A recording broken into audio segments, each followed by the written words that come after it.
Application हमारे पास एक है,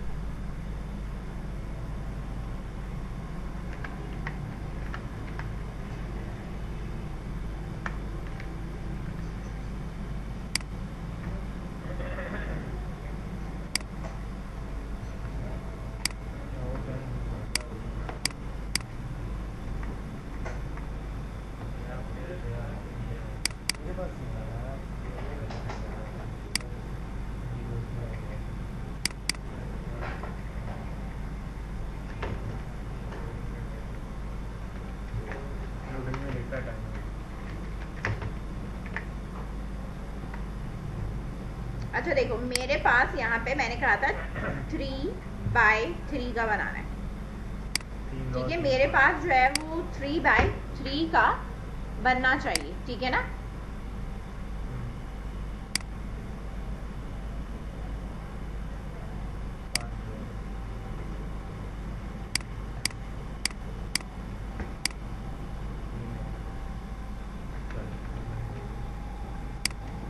ठीक है, 3 रॉस एंड 3 कॉलम है मेरे पास, और मुझे जो सम करना है वो डायगोनल में ये वाला सम करना है, ये वाला सम करना है और ये वाला सम करना है, यानी इनके ऊपर जो भी वैल्यू होगी ना वो मैं सम अप करूंगी। तो मेरे पास जो रॉ के हिसाब से अगर मैं बात करूं तो मेरी रॉ ये 0 है, ठीक है, ये 1 है और ये 2 है।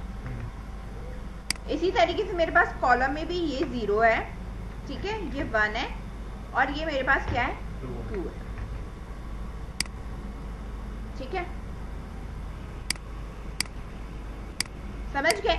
अब सबसे पहले मैं जो वैल्यू इंसर्ट कराऊंगी, क्योंकि जब हमारा फॉर्मूला चलेगा 0 से, तो सबसे पहले हमारे पास जो वैल्यूज हमारे पास स्टोर होंगी वो हमारे पास स्टोर होंगी किसकी, फर्स्ट रॉ की तीनों कॉलम की वैल्यूज आएंगी।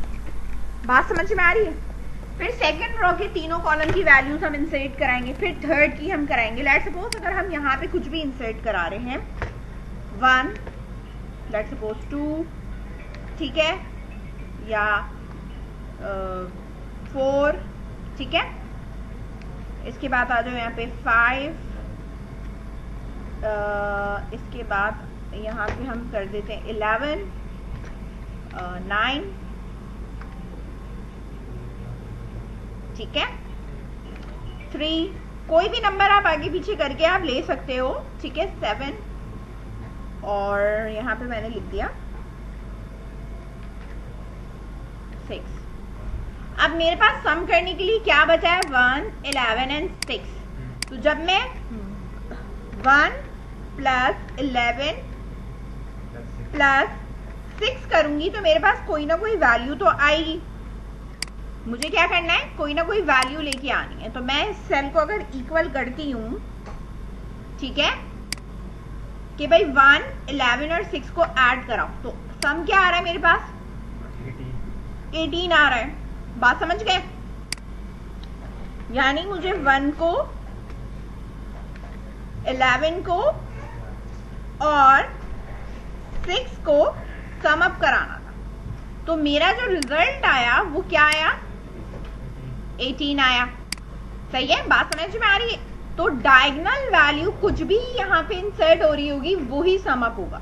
अब डायगोनल में क्या है, मेरे पास रॉ का 0 इंडेक्स है, 1 और इंडेक्स 1 है, ठीक है। अगर आप इसको यहाँ पे देखो तो ये एक मेरे पास ये आ रहा है और एक मेरे पास ये आ रहा है। इसका, इस वाले के लिए अगर मैं बात करूं तो ये इसके इंडेक्स के लिए आप यहां चेक कर सकते हो, ये है और इस तरह है। तो कौन सा इंडेक्स आ रहा है, 1 है, 1, ठीक है ना। बात समझ में आ रही है।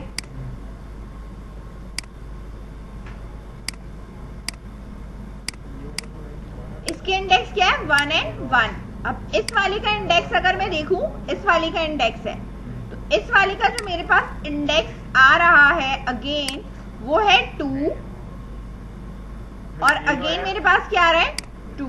हाँ, ये रॉ है ना, हाँ, ये वाली रॉ है मेरी और ये वाले मेरे कॉलम्स कहलाते, ठीक है। तो ये वैल्यू मुझे कहाँ मिलेगी, 0 0 पे, ये मुझे कहाँ मिलेगी 1 and 1 पे, और ये मुझे कहाँ मिलेगी 2 और 2 पे। यानी मेरे पास रॉ और कॉलम दोनों क्या होने चाहिए, बराबर होंगे तो ही उनकी वैल्यूज गेट होगी, अदरवाइज नहीं हो रही। यानी 0 रॉ के ऊपर कॉलम 1 की या 2 की कोई वैल्यू आपने पिक नहीं करी। प्रोग्रामिंग में हमने क्या काम करना है, एरे लेना है, integer array new integer 3 raw and 3 column, scan कराना है इसको, और एक हमने ऊपर लेना है सम, क्योंकि हमें इनका क्या करना है, एडिशन भी कराना है। तो मैंने इसको क्या दिया हुआ है कि मुझे एक सम भी चाहिए। फॉर का लूप मैंने लगाया, और ये फॉर का लूप जो मैं लगा रही हूँ ये बेसिकली मेरी किस चीज के लिए है, रॉ को चलाने के लिए। किसके लिए, रॉ के लिए, ठीक है। तो आई की जगह मैं क्या लिख दूंगी, रॉ, सही है। इसके बाद मेरे पास एक और लूप चलेगा, और इस दफा अब जो ये लूप है मेरे पास क्या, किस चीज के लिए है, कॉलम के लिए, ठीक है। और इनको चलाना कितना है, 3 रॉ है तो यहां पे भी 3 आएगा, कॉलम भी 3 है तो यहां पे भी कितना आएगा, 3 आएगा। बात समझ गए। जब ये मेरे कॉलम 3 दफा चल के खत्म हो जाएंगे, एक रॉ पे जब 3 दफा कॉलम चल के खत्म हो जाएंगे तो मुझे एक लाइन का ब्रेक चाहिए, यानी एक लाइन मुझे गैप में चाहिए। तो मैं क्या करूंगी, इस फॉर लूप के बाद एफ आउट करूंगी और सिलेक्शन लगा, सही है। अब स्कैन करने के लिए मुझे क्या काम करना है, यहां पे लिखना है स्कैन, यानी यूजर से वैल्यू लेने के लिए एस आउट एंटर एरे, यहां मेरे पास वैल्यू आनी चाहिए। या तो मैं बीच में ब्रेक करके लगा लूं रॉ एंड कॉलम, या मैं तरीकेकार अपनाऊं कौन सा, सी लैंग्वेज वाला। मैं लिख दूं भाई यहां प्रिंट एफ है, यहां %d है, यहां पे भी %d है, ठीक है।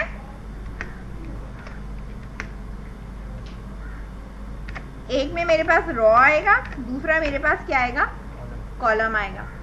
और स्कैन कराने का तरीका यही है कि आप ऊपर स्कैनर बनाओगे। तो हम यहाँ पे scanner sc is equals to new scanner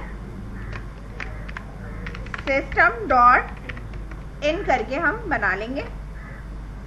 और स्कैन करने के लिए हम यही लिखेंगे कि भाई हमारे पास जो भी एरे है, ठीक है, पहले में क्या आएगा, रॉ, दूसरे में क्या आएगा, कॉलम, बराबर किसके, sc डॉट नेट इंटीजर के,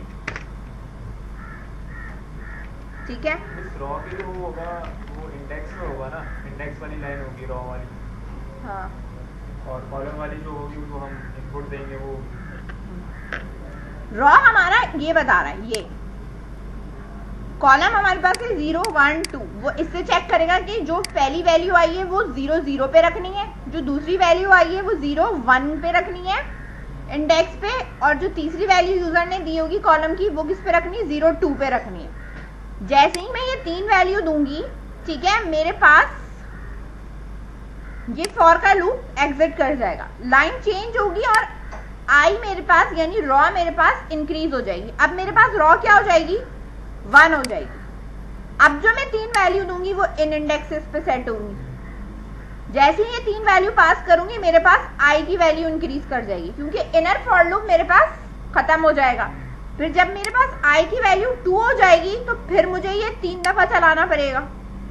जब मैं ये तीनों वैल्यू दे दूंगी तो जब मेरे पास अगेन रॉ की वैल्यू इंक्रीज होगी तो मेरे पास कंडीशन फॉल्स हो जाएगी, क्योंकि 3 इज नॉट लेस देन 3, तो आपका लूप एग्जिट हो जाएगा। अब मुझे सम भी करना है। अभी पहले मैं आपको इनपुट लेके दिखा रही हूँ, सम नहीं लगाया मैंने।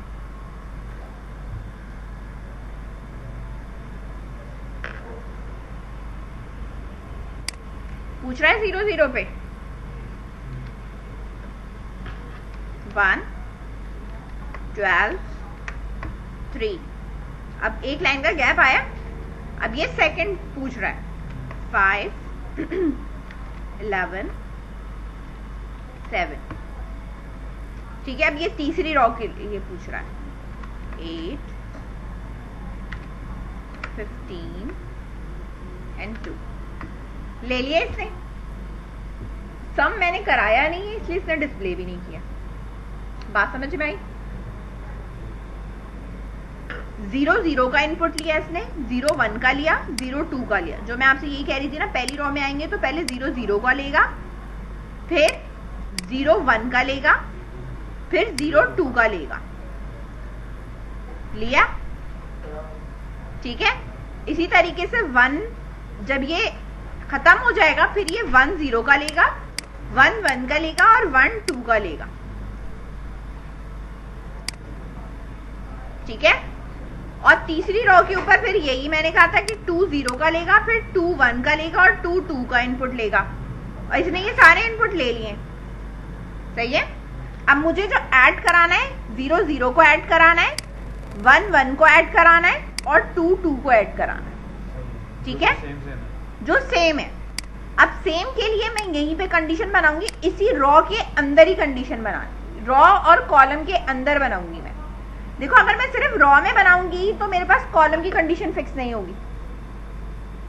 तो मैं क्या करूंगी, जहां पे मेरा इनपुट चल रहा है ना, रॉज एंड कॉलम, यही है ना रॉ एंड कॉलम, यहीं पे मेरे पास ठीक इनपुट हो रहा है ना। जहां इनपुट हो रहा है वहीं हम ये साथ साथ चेक भी कर लेंगे, जो ये इनपुट कर रहा है क्या रॉ एंड कॉलम मैच हो रहे हैं या सेम हो रहे हैं, वहीं पे इसने इनपुट लिया है।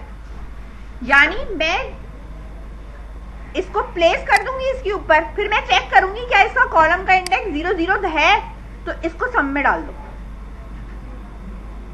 फिर मैं इसको प्लेस करूंगी, फिर मैं चेक करूंगी इसके रॉ एंड कॉलम सेम है, नहीं है, नहीं डालेगा वो सम में। फिर मैं इसको इनपुट दूंगी, फिर वो चेक करेगा क्या इसके रॉ एंड कॉलम सेम है, नहीं है, नहीं डालेगा सम में।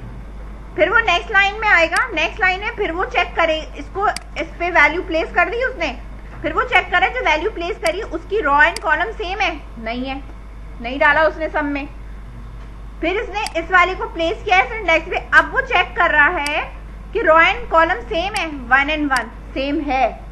अब वो क्या करेगा, इस पिछली वैल्यू में इस वाली वैल्यू को क्या कर देगा, ऐड कर देगा। फिर दोबारा से वो चेक करेगा, जब ये वैल्यू हम इंसर्ट कर देंगे फिर हम चेक करेंगे जो हमने वैल्यू इंसर्ट करी क्या उसकी रॉ एंड कॉलम सेम है, नहीं है, नहीं करा उसने ऐड। फिर वो नेक्स्ट रॉ पे आ गया, नेक्स्ट रॉ पे इसने इसको इंसर्ट करा, अभी भी मैच नहीं हो रहे थे, इसको इंसर्ट किया, अभी भी रॉ एंड कॉलम मैच नहीं हो रहे। जब इसको इंसर्ट किया उसके बाद हमने चेक किया रॉ एंड कॉलम मैच हो रहे हैं।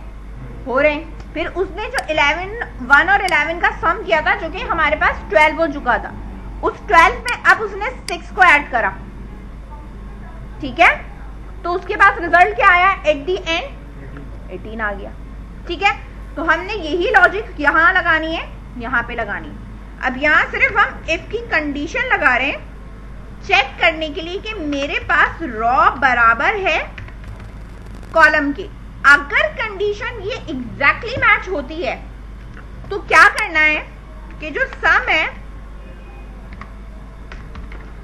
उसमें जो पुरानी वैल्यू है वो और जो करंट एरे का इंडेक्स चल रहा है, ठीक है, यानी मैचिंग वाला जो चल रहा है रॉ एंड कॉलम, यानी 0 0 1 1 और 2 2, उसको सम कराना है। जब वो पहली बार सम कराएगा तो सम में 0 पड़ा है, 0 + 1 ऑलरेडी 1 हो जाएगा। बात समझ गए।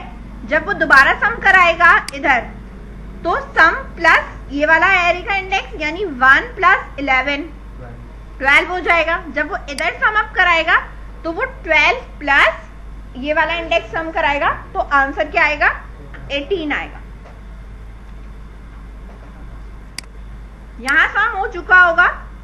फॉर का लूप ये वाला जो आउटर है ना रॉ के, इसके बाद आपने यहाँ पे सम प्लेस करवाना है।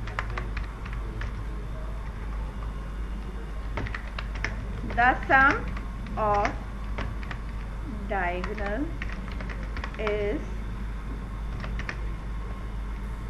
प्लस करा और सम, ठीक है।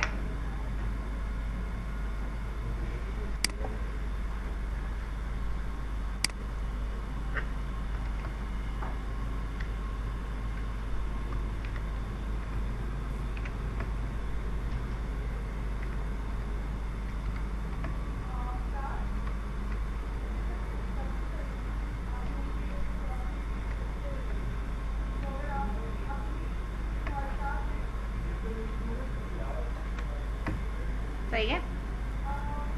अब आंसर क्या है मेरे पास? 15। कैसे आया? 1 11 कितना हुआ? 12 12 और 3 15। सही है, बात समझ गए। अगर इसका डिस्प्ले, यानी अगर तुम ये चाहते हो इस वाली का जो डिस्प्ले है ना, ये तो इनपुट है, इसका डिस्प्ले मुझे इस तरह देखना है। किस तरह? इस तरह देखना है, इस फॉर्म में देखना है। तो आप इस फॉर्म में भी देख सकते हो। इस फॉर्म में देखने के लिए एक मिनट,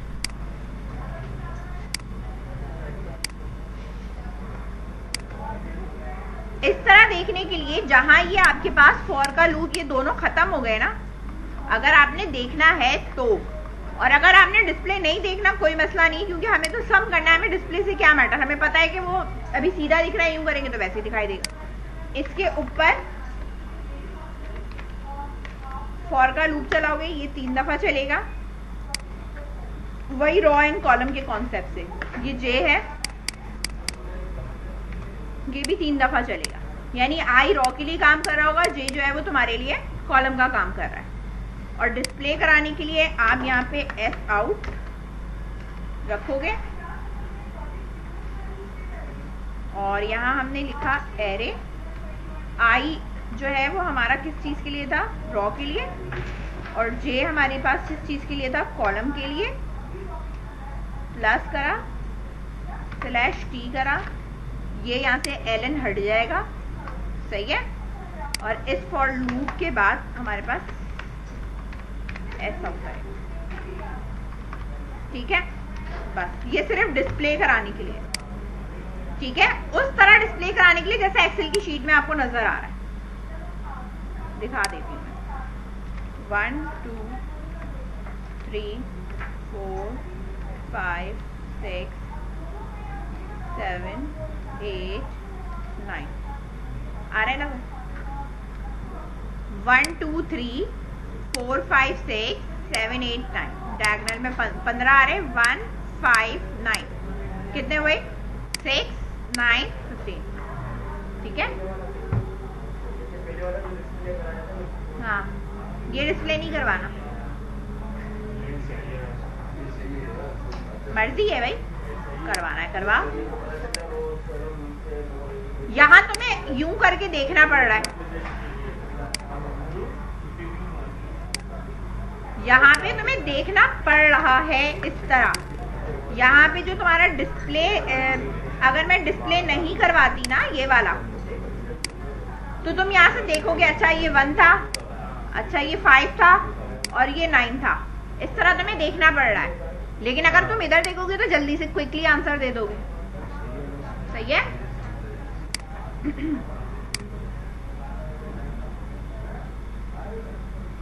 ये इनपुट लेने के लिए और सम कराने के लिए है, ये डिस्प्ले के लिए। बात समझ गए? दोबारा से चला के दिखा देती हूं मैं, वैल्यू चेंज करके भी देख सकते हो। 9 कुछ भी डाल लो,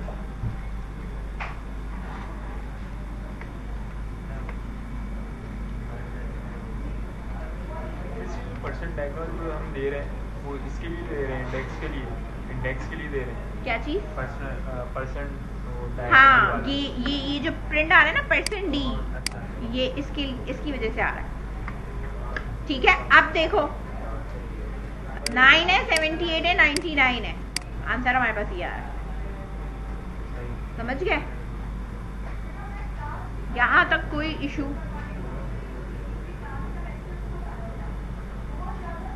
आई थिंक सो किसी को अब इशू नहीं होगा। क्लियर है? कर लो अब इसे।